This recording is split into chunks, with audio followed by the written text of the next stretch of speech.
अस्सलाम वालेकुम प्यारे बच्चों, कैसे हैं आप लोग। उम्मीद है सब अच्छे होंगे, सब साथ खैरियत से होंगे, है ना।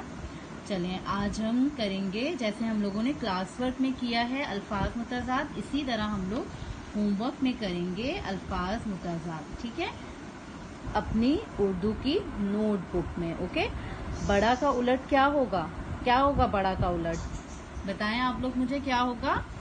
छोटा। छोटा कैसे लिखेंगे, छोटा में आ रहा है दो चश्मी है, ये देखें छो, और ये बना दिया मैंने टे अलिफ टा, छोटा।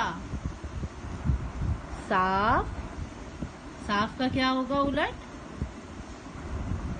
गंदा।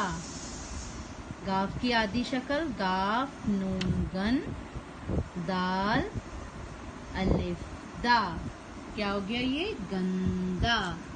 और दिन का उलट क्या होगा, रात। क्या होगा दिन का उलट, रात।